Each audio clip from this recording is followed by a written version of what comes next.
The laughter in the conference room rose and fell like waves breaking against glass walls. Victor Reeves, billionaire CEO of the tech empire that bore his name, had just announced that anyone able to translate the 30-page Mandarin proposal on the table could claim his daily salary of $27,400. To the men in tailored suits gathered around him, it was little more than a dramatic flourish, another show of wealth meant to underline his power. To the woman bent over a cleaning cart in the corner, cloth poised above the polished mahogany table, it was the sound of fate knocking. Lucia Vega lowered her eyes and kept wiping in slow circles, as if she hadn't heard. But the words had struck her with the force of a blow. She had seen the document when Reeves raised it, long enough to catch the cluster of characters across the title page. They were not random shapes to her. They were technical terms her late father had whispered over her shoulder years ago, words that had once lit her imagination like fireworks. Hearing the executives joke about using Google Translate, hearing Derek Willis tap his Harvard ring against his glass and sneer about discount services, she felt her throat tighten. She dared not look up, but inside she was already translating, line after line unfurling in her mind with precision no machine could match. Her phone vibrated in her pocket, the reminder she had set herself 3 days earlier. Eviction hearing, Monday, 9 a.m. 72 hours left. 72 hours until a court officer could lock her and her mother out of the one-bedroom apartment that had been their fragile shelter. The number Reeves had just tossed into the air, the daily salary that made his team chuckle, was the exact figure standing between survival and disaster. Lucia's fingers brushed against the jade pen hidden in her pocket. Cool, smooth, carved with Chinese characters that spelled out "Knowledge illuminates." Her father's pen, given to her when she was 13, still faintly carrying the scent of sandalwood from his study. A talisman, a burden, a memory of the man who had believed languages were bridges strong enough to carry a family across worlds. That belief had cost him dearly. Years ago, when she was still a bright-eyed child, he had built a life around that faith. He and her mother had fallen in love across cultural lines. Her mother, Min, from Shanghai. Her father, Raphael, from the Dominican Republic. And together they had raised Lucia in a home where Spanish blended into Mandarin and English wove between them. She grew up proud of being the little translator at family gatherings, switching tongues so grandparents on both sides could laugh together.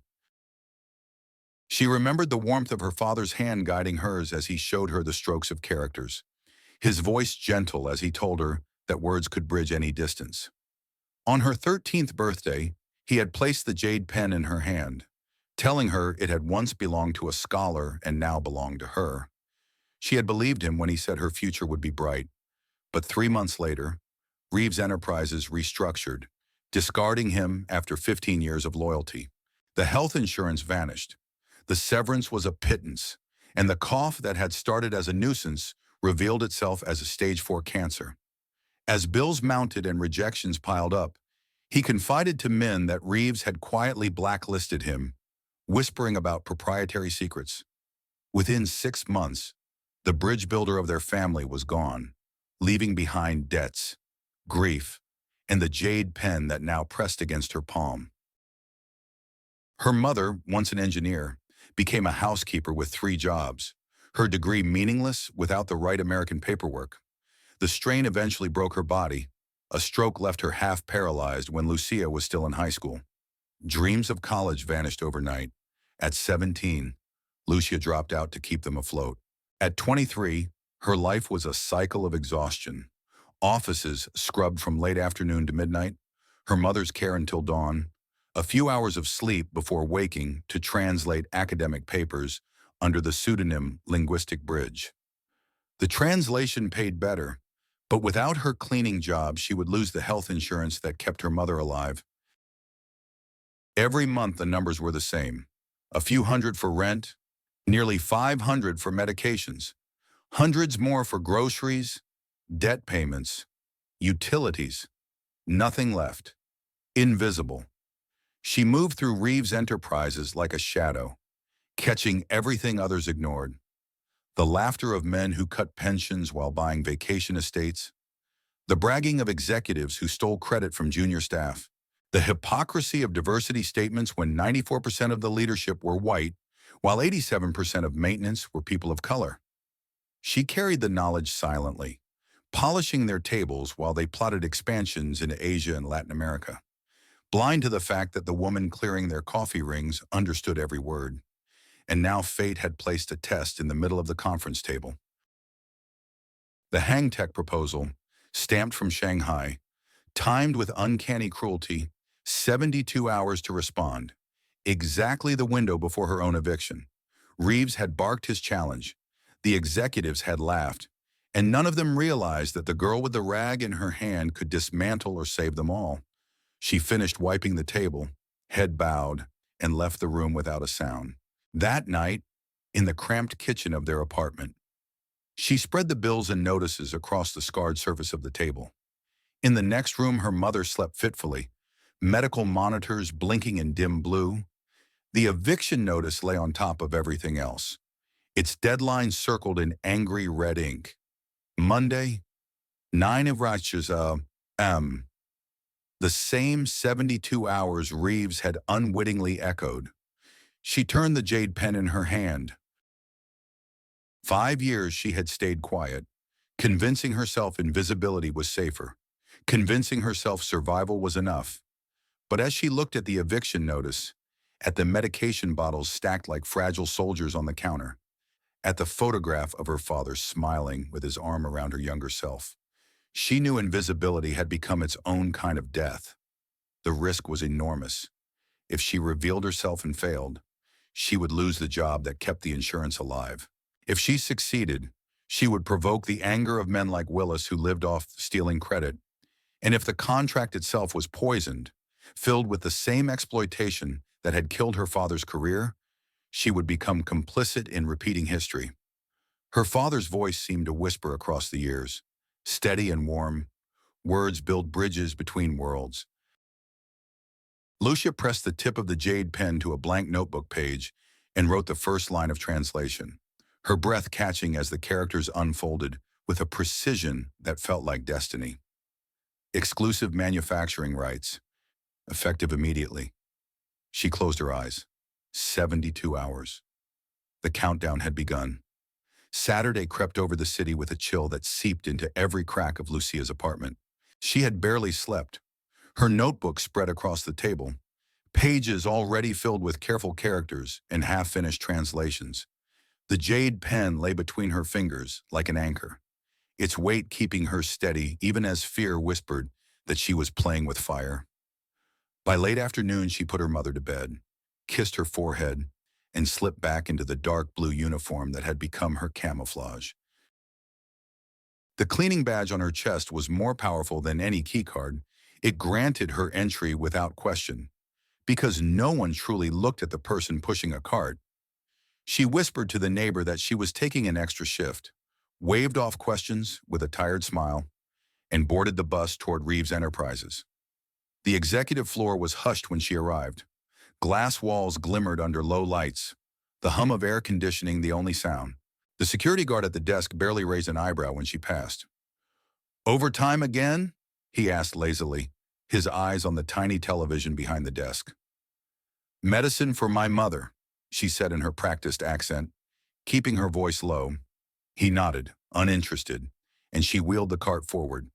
Inside the conference room, chaos was frozen on the whiteboard. Hasty scrawls of mistranslated Mandarin terms overlapped with arrows and question marks. She moved closer, tracing the lines with her eyes, biting back a laugh at the absurd mistakes. They had confused semiconductor tolerance with employee patience. They had taken exclusive manufacturing and twisted it into cooperative opportunity. These were not errors of machines. They were the fumblings of men too arrogant to admit they were out of their depth. She set down her cloth, uncapped her jade pen, and began to write. Her strokes were sure, quick, precise. She corrected 3 sections, just enough to reveal competence, not enough to solve the puzzle. It was a calculated move, like tossing breadcrumbs into the forest. She signed her work with 2 English words at the corner. Night owl, a shadow identity, neither cleaner nor scholar, but something in between. She stood for a moment in the silence, staring at the neat lines of ink, then wiped the sweat from her palms, packed her pen away, and left the room as quietly as she had entered. By dawn, she was back at her apartment, slipping out of her shoes so as not to wake her mother. The exhaustion weighed heavy, but beneath it ran a current of exhilaration. She had left her mark. She had stepped into the game, unseen but undeniable. When she returned to work on Sunday morning, she lingered near the executive floor, pushing her cart slowly past the conference room door. Inside, voices buzzed with agitation. "Who the hell is Night Owl?" Reeves barked, the irritation in his tone carrying even through the glass. "Security says nobody unauthorized came in," Derek Willis replied smoothly. "Must be someone from our team." Lucia peered through the narrow gap of the door. Willis stood at the whiteboard, his eyes narrowing as he read the corrections she had left. He tapped his chin thoughtfully, then turned toward Reeves with a faint smile. "Actually," Willis said, "I did this part. Been studying Mandarin privately. Didn't want to mention it until I was more confident, but given the emergency..." Reeves's expression shifted from suspicion to approval. "Finally, some initiative. Take the lead. Willis, coordinate the team." Applause followed, the sound sharp and bitter in Lucia's ears. She stepped away from the door before they could see the fury in her eyes. He had stolen her work, claimed her knowledge as his own, and in doing so, climbed higher on the ladder while she remained the invisible cleaner. The sting was almost unbearable, yet she clenched her fists and forced herself to breathe. She could not afford rage. Rage would not pay rent. That night, back at the kitchen table, she spread copies of the photographed pages across the surface and began to work in earnest. Section by section, line by line, she pieced together the dense language of the proposal, and as she did, her excitement gave way to dread. Buried in the clauses was a phrase she recognized, one her father had explained years ago when teaching her about business jargon. It translated to workforce optimization. A sterile phrase, but she knew what it meant: mass layoffs. The contract tied exclusive manufacturing rights to a requirement that 300 employees at Reeves's plant be terminated within 60 days. Lucia dropped her pen and pressed her palms to her eyes. Among those jobs were families she knew, her mother's cousin, who had just arrived from China last year, finally finding steady work, neighbors who had taken night shifts to put their children through school. If this contract went forward unchallenged, they would be destroyed, just as her father had been destroyed. She sat motionless for a long time, her mind racing. Completing the translation could save her mother and herself, but at the cost of others. Refusing to complete it would protect her conscience but condemn her family to homelessness. Her phone buzzed with a new message from her supervisor. New security cameras installed in executive wing. All cleaning tasks must be finished before 7 p.m. Until further notice. The window was closing. No more after-hours access. No more secret corrections. On Monday, she adapted, hiding in bathroom stalls during her shift, scribbling translations on scraps of paper when she should have been polishing sinks. At lunch, she locked herself in the supply closet, whispering the Mandarin aloud as she wrote, racing against both Reeves's deadline and her landlord's. By evening, she had completed nearly half the document, her fingers cramped, her eyes burning. She slipped into the conference room again, this time leaving just a handful of corrected lines, her night owl signature discreet at the bottom. She watched from the hallway as Willis swaggered in later, presenting the improved sections as his own triumph. The executives clapped him on the back, his confidence growing with every word. Lucia turned away, her chest tight with anger and despair. Each moment she stayed silent, her work fueled his rise, yet revealing herself still felt like a cliff she could not jump from. She had only 56 hours left before eviction, 47 before the hang deadline, and she was already running on fumes. That night, her mother's breathing was shallow, her face pale. She clutched Lucia's hand weakly and whispered in Spanish, Necesitamos un milagro. We need a miracle. Lucia sat beside her, eyes burning with unshed tears. A miracle. The word echoed in her mind as she glanced at the jade pen resting on the table. Maybe the miracle was not coming from above. Maybe it was already here, in her hand, waiting for her to dare. The next morning, the illusion of safety shattered. During the executive meeting, the security chief entered with a grim face and played footage from the newly installed cameras. Grainy images showed a figure in the conference room after hours. Head bent over the whiteboard, hand moving swiftly. The face was hidden, but the outline of the uniform was unmistakable. Could be industrial espionage, the chief explained. We're investigating all maintenance staff with access. Lucia's blood went cold as every head turned toward the cleaning crew stationed at the back. Interviews followed that afternoon. Guards questioned each worker, searching bags and lockers. When her turn came, she kept her expression blank, her English halting and broken, feigning confusion at their complicated words. No understand problem, she repeated, forcing her voice into the thick accent they expected. I clean only, no touch papers. The guard seemed satisfied, but one man lingered. Derek Willis leaned against the wall, his Harvard ring tapping idly against the desk. Interesting, he said once the others had left. You follow my instructions perfectly in English when it's about cleaning, yet now you seem less fluent. Lucia lowered her eyes, hiding the fire behind them. Instructions. Simple. Questions. Complicated. Willis leaned closer, his voice dropping. I think you understand more than you let on. Much more. Her heart thudded in her chest, but she kept her face blank. That evening, when she opened her locker, her stomach dropped. The jade pen was gone. The break room was empty except for Willis, who sat casually at the table, twirling the pen between his fingers. Looking for this? He asked. An unusual item for a cleaning lady. These characters mean knowledge, don't they? Quite suspicious. Lucia reached for it, but he pulled it back, his smile sharp. Security's very concerned about espionage. I've filed a report. You should be careful. Vega. The name on his lips felt like a blade. He knew, or at least he suspected. By Wednesday morning, HR handed her a formal warning for unauthorized materials and suspicious behavior. Without her pen, she felt stripped bare, the last piece of her father torn away.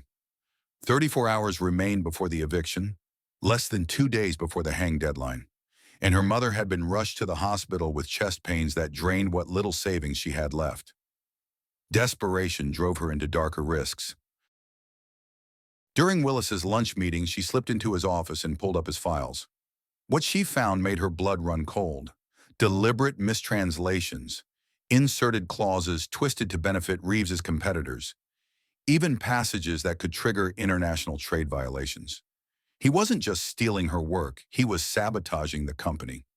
When she returned to her cart, Willis was waiting, eyes glinting. I know it's you, he said.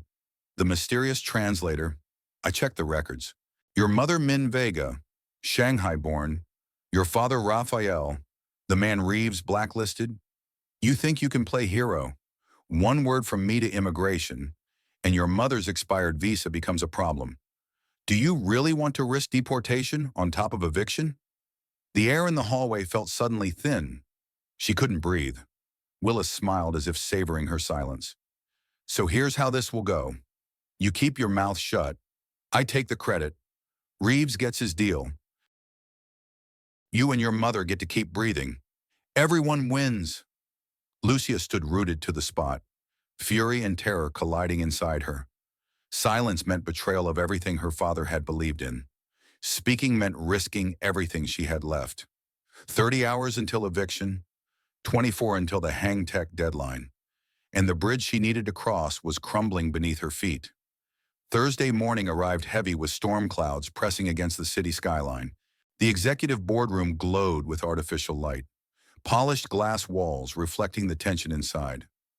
The long table was lined with directors, their tablets open, documents stacked neatly before them. At the head sat Victor Reeves, immaculate in his navy suit, his expression carved from stone. Lucia moved silently around the edges, refilling water glasses, adjusting trays of pastries, pretending her shaking hands were steady.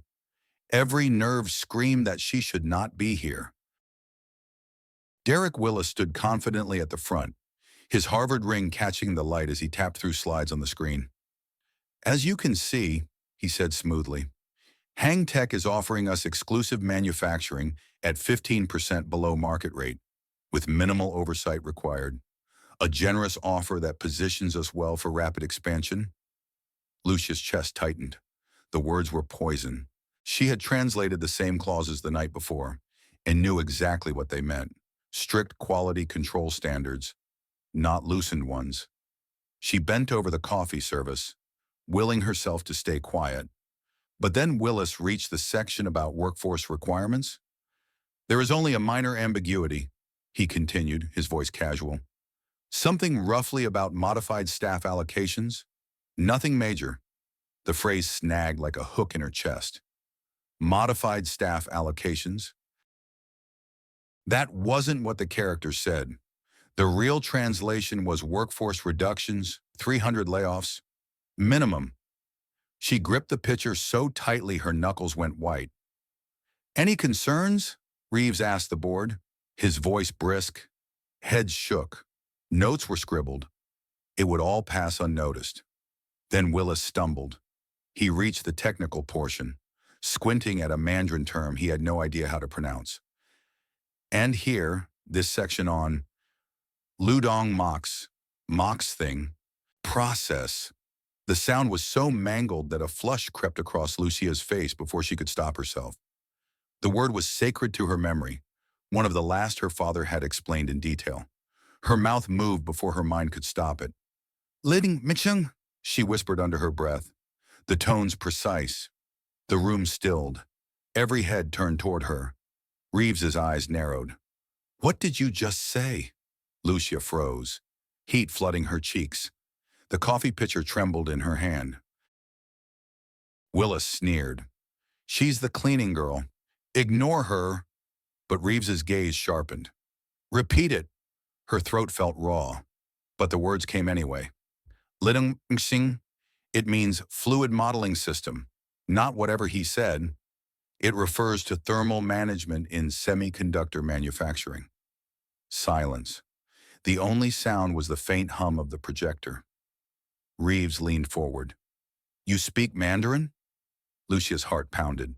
She had hidden for so long, worn the mask of invisibility until it clung like skin. Now it was peeling away, and there was no stopping it. "Mandarin, Spanish, English," she said, her voice steadier than she felt. "I also read Japanese and Korean, though my speaking is limited." Willis barked a laugh, harsh and forced. "She's lying, or she's a janitor." Lucia's eyes hardened. "My father was Rafael Vega. He built your Asian market division before you discarded him in your restructuring. He taught me business Mandarin from the time I could hold a pen." Recognition flickered across Reeves' face. "Vega," he murmured. "I remember him." "She's making it up," Willis snapped. "She's probably working for competitors." "Check my credentials," Lucia cut in, pulling her phone from her pocket. She opened the profile she had built in secret. Linguistic Bridge. Hundreds of completed translations, academic journals, engineering reports, glowing reviews, a near-perfect rating. She held it out to Reeves with steady hands. He scrolled silently, his expression unreadable. Around the table, murmurs rose, directors exchanging glances. Lucia seized the moment. "The proposal doesn't say what Mr. Willis claims.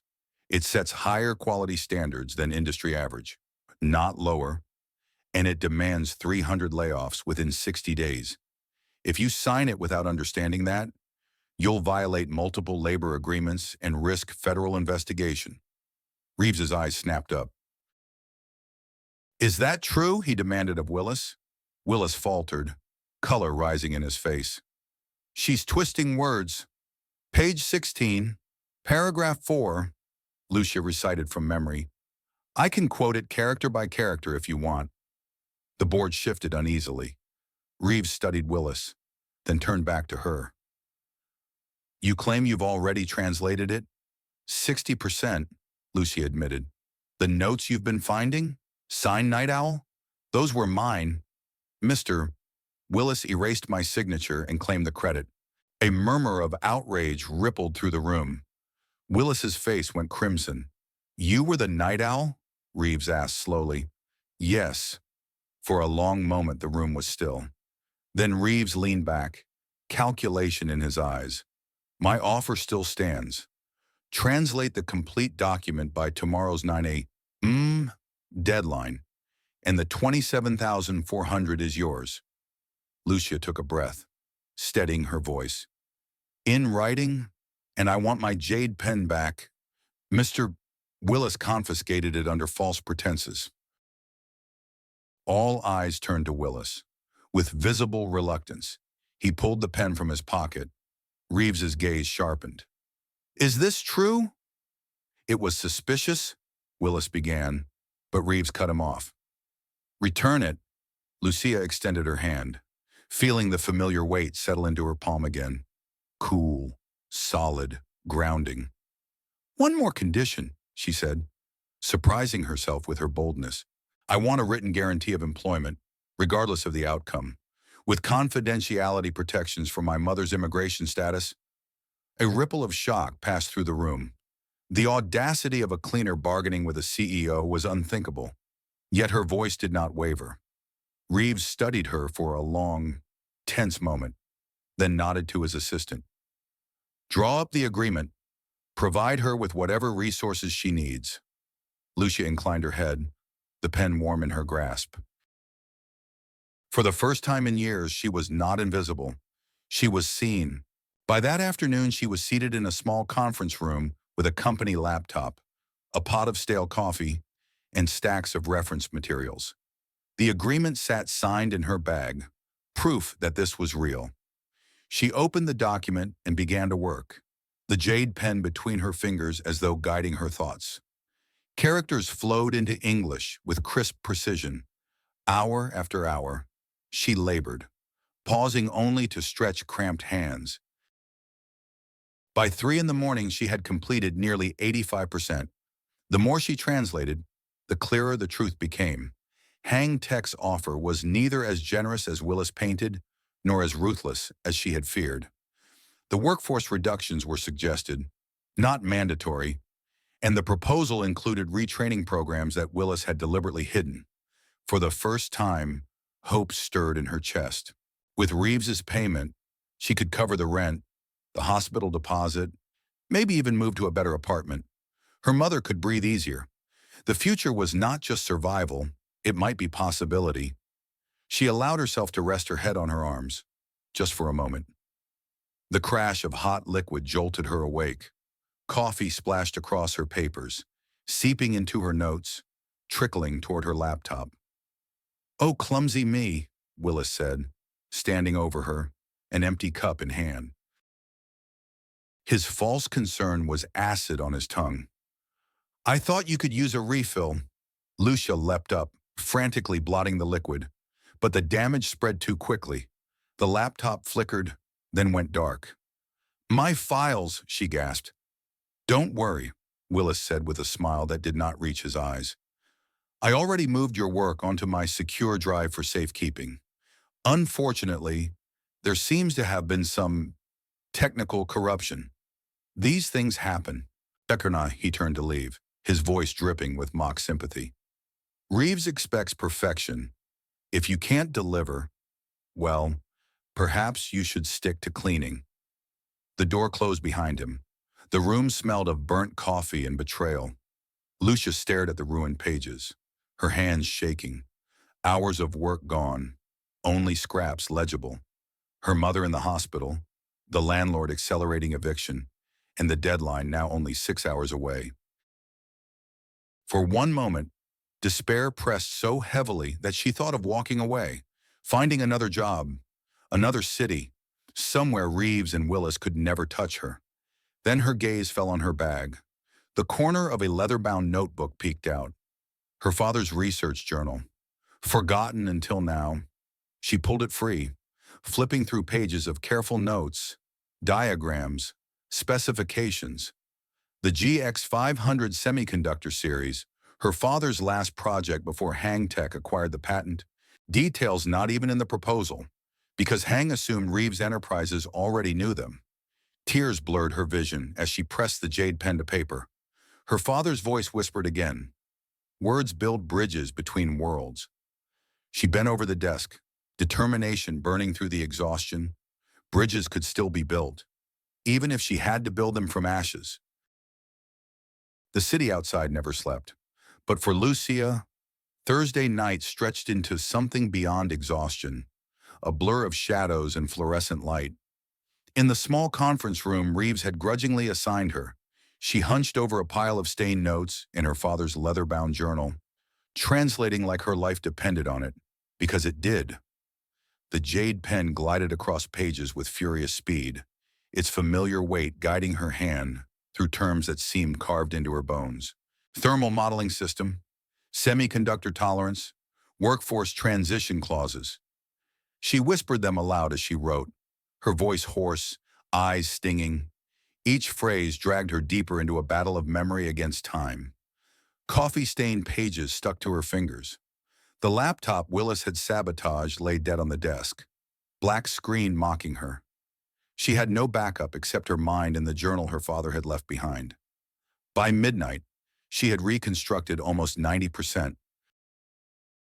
The journal filled in crucial gaps, offering diagrams and definitions more detailed than the proposal itself. Her father had been part of the original team before Hang Tech bought the patent. The way he described certain concepts made the jargon easier to untangle. Every time fatigue threatened to collapse her, she heard his voice, steady, warm, urging her onward. Words build bridges between worlds. Lucia, don't let them burn. But the walls kept closing in. Her phone buzzed with messages that twisted her stomach. From her neighbor at the hospital, doctors say your mother needs another night of monitoring. Deposit $2,200 by morning, or they'll discharge her. From her landlord, eviction processor moved up. Lock change scheduled tomorrow noon. She gripped her pen harder. One more night, one more chance.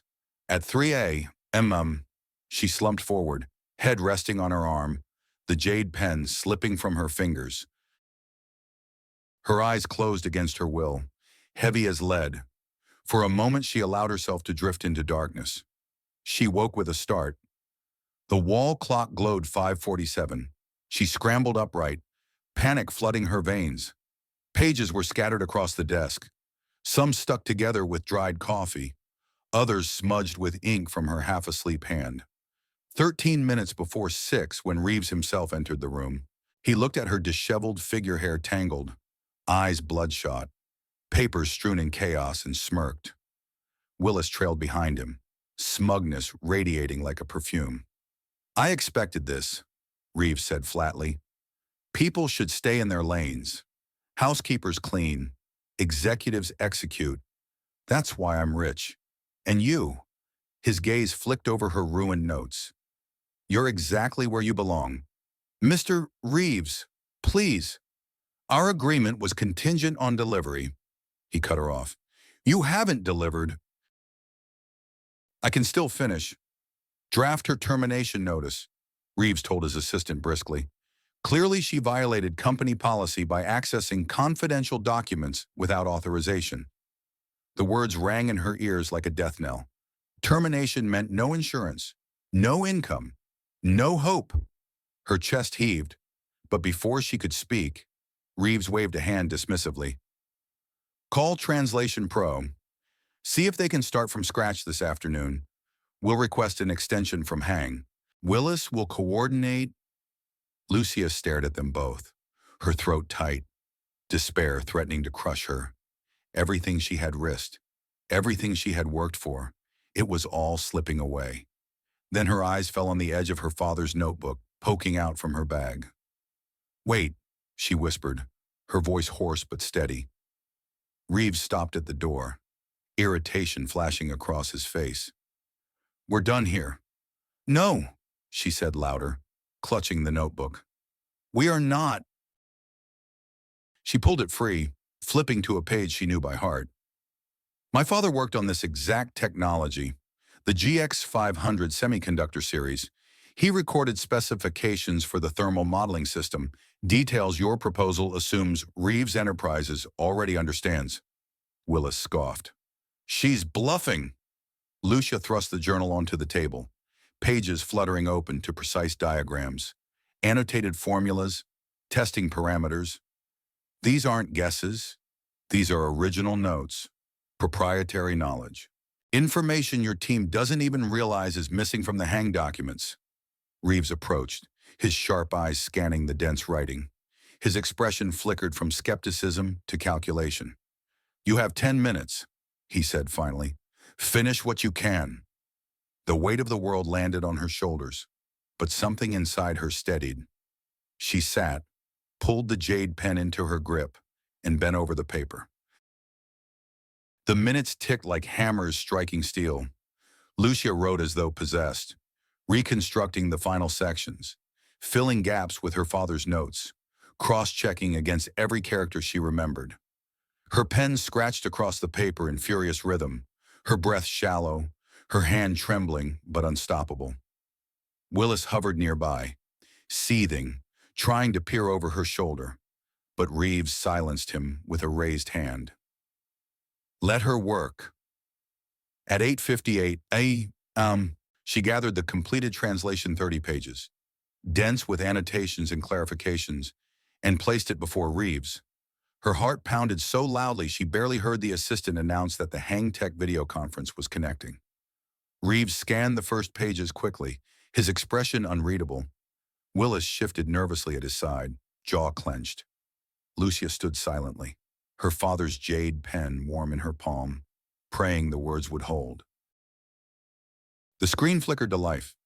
The face of Lin Hang, CEO of Hang Tech Innovations, appeared alongside several executives. At his right sat a man whose features struck Lucia like a blow of recognition. Mr. Yang, her father's former colleague. "We will proceed in English for clarity," Hang began, but then his gaze shifted. "Though perhaps Ms. Vega prefers Mandarin?" Lucia's breath caught. He knew. The directors turned to her, startled. Reeves's eyes narrowed. "You know her." Mr. Zhang smiled faintly, speaking in Mandarin. "It is an honor to meet Raphael's daughter. He spoke of your gifts often." Lucia bowed her head slightly, responding in flawless Mandarin. "The honor is mine. I didn't know you were aware of my employment here." "We weren't," Lin Hang interjected smoothly. "Not until our intelligence team noticed someone was accurately translating our deliberately complex proposal. Few could manage it. Fewer still with such cultural precision." Reeves glanced between them, understanding nothing of the Mandarin exchange, suspicion clouding his face. Lucia switched back to English. "They say the proposal included technical complexities as a test to see whether Reeves Enterprises still retain the expertise my father once helped build." "And do we pass?" Reeves asked tightly. "That depends," Lucia replied, her voice stronger now. She turned back to Hang in Mandarin.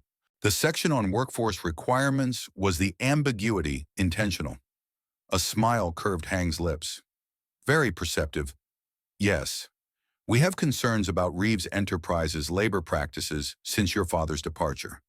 We wanted to see how they would interpret it." Lucia faced the board. Hang Tech inserted that clause as a character test, not a requirement, but a measure of integrity, and Mr. Willis deliberately mistranslated it to hide layoffs and mislead you. Gasps erupted around the table. "That's a lie," Willis exploded. "She's framing me." Lucia pulled out her phone, pressing play on a file she had recovered during a sleepless night. The grainy footage appeared on the screen. Willis leaning over her desk, pouring coffee across her laptop, deleting files from her folder. The proof was undeniable. Reeves's face darkened with fury. "Mr. Willis," he said coldly, "you're fired. Security will escort you out." Willis sputtered protests, but guards had already appeared at the door. The board members whispered, scandal spreading like fire.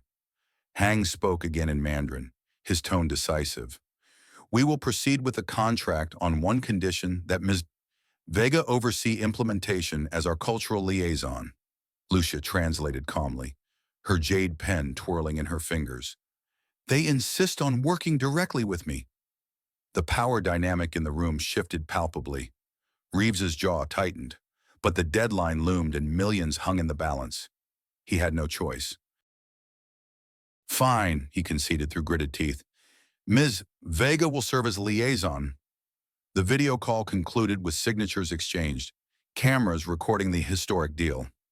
Reeves wrote a check for $27,400, his daily salary, while Hang sent a separate email transferring a $50,000 consultancy fee directly to Lucia. $77,400. Enough to stop eviction, cover hospital bills, buy breathing room for the first time in years. Lucia closed her eyes, exhaling a breath that seemed to carry the weight of 5 lost years.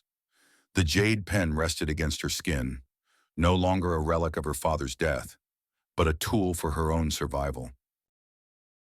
That night, as rain streaked the apartment window, Lucia sat beside her mother's hospital bed. Machines beeped steadily, oxygen hissed softly, and for the first time in months, peace settled over the room. Her mother's fingers curled weakly around hers. "Un milagro," she whispered. Lucia smiled, tears in her eyes. "Mom, we found one." She pressed the jade pen to her lips like a prayer. The bridges her father had built had not burned after all. They had carried her across. 6 months later, the city looked different from the window of the corner office. Glass towers shimmered in the morning sun. Streets far below bustled with commuters. But none of it felt as distant to Lucia as it once had. The floor-to-ceiling windows of the International Relations Division framed a new life, one she had carved out of fear, exhaustion, and defiance. Her desk was polished walnut, not the cheap laminate she used to scrub in silence. On it sat a crystal stand cradling the jade pen, gleaming under the light, no longer hidden in her pocket but displayed openly as a symbol. Beside it stood 2 framed photographs, her father, smiling proudly with ink-stained hands, and her mother, radiant in recovery, orchids blooming at her side. Lucia adjusted the cuff of her tailored blazer, still not entirely used to how fabric could feel empowering instead of constricting. A knock at the door drew her from the reverie. "Miss Vega," her assistant said warmly, "your mother's physical therapist just called. She's improving ahead of schedule." Lucia closed her eyes briefly, letting the relief sink in. "Gracias," she murmured in Spanish, unafraid now to let her languages slip naturally into these halls. She turned back to the stack of documents awaiting her reports from Singapore. Drafts of partnership agreements in Seoul, a request from a nonprofit in Bogota. Her days were still filled with words, but now they were words she was paid to shape, not to scrub away. The memory of the day everything had changed, the confrontation with Reeves, the exposure of Willis, the Hang Tech deal remained vivid. That deal had transformed Reeves Enterprises overnight, expanding their Asian market share by 32% in 2 quarters. Investors hailed it as genius strategy. Though Lucia knew the truth, it was the power of understanding, of translation, of bridges built rather than burned. But she had not stopped there. Her first act as director was to create the Rafael Vega Scholarship, providing tuition support for children of employees, cleaners, cafeteria workers, security guards whose talents risked going unnoticed as hers once had. The second was a full audit of layoff policies, introducing retraining and multilingual orientation so workers could climb rather than collapse when the company shifted direction. She remembered the look on the janitorial staff's faces the first time she met them eye to eye. Not as a co-worker in uniform, but as an executive extending her hand. Shock gave way to pride. Invisible no more. The initiative spread further. A hidden talent program encouraging employees at every level to showcase unused skills. The night guard with an engineering degree from Nigeria now worked in product design. A cafeteria worker fluent in 5 languages became a translator on global calls. Each story mirrored her own, and each time she handed someone a chance, it felt like placing another stone in the bridge her father had begun to build.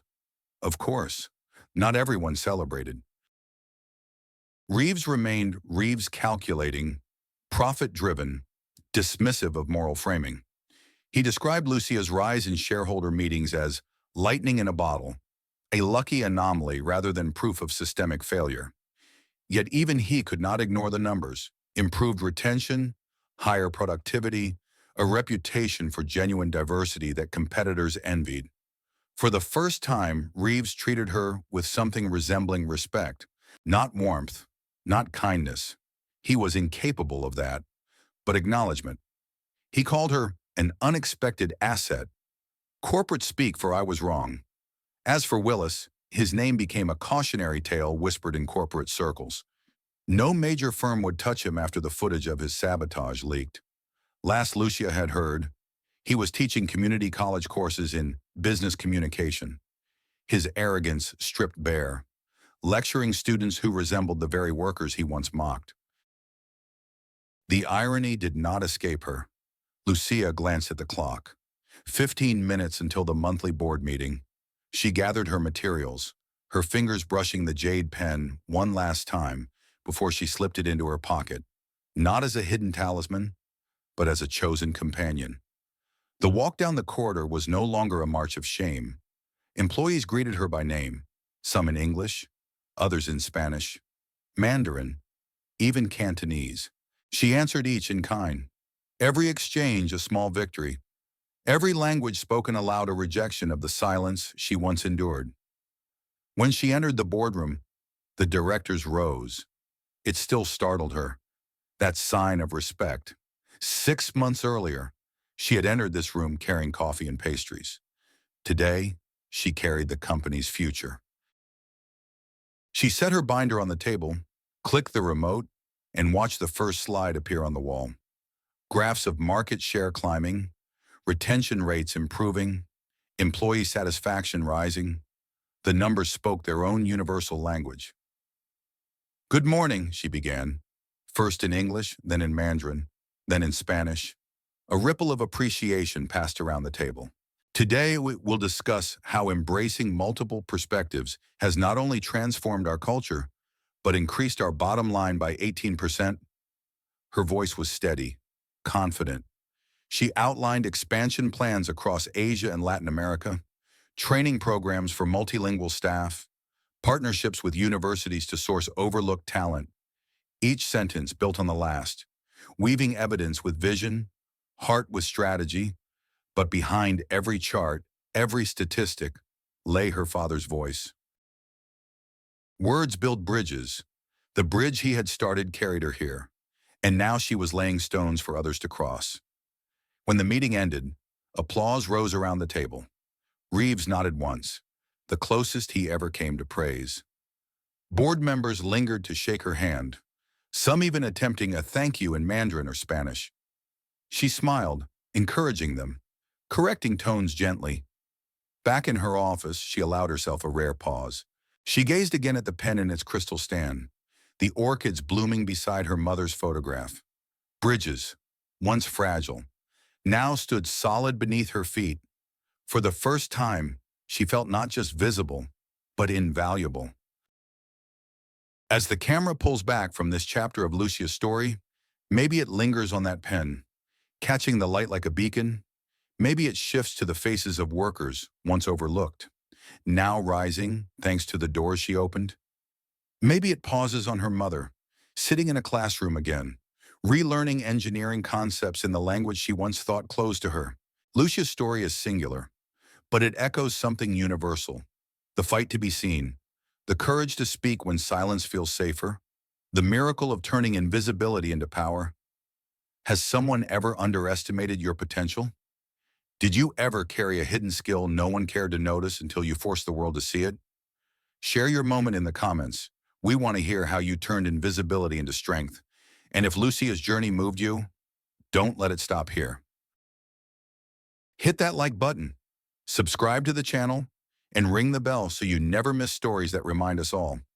Your next chapter could be just one brave decision away, because behind every headline, behind every uniform, there is a human story waiting to be told, and sometimes, like Lucia, all it takes is daring to pick up the pen.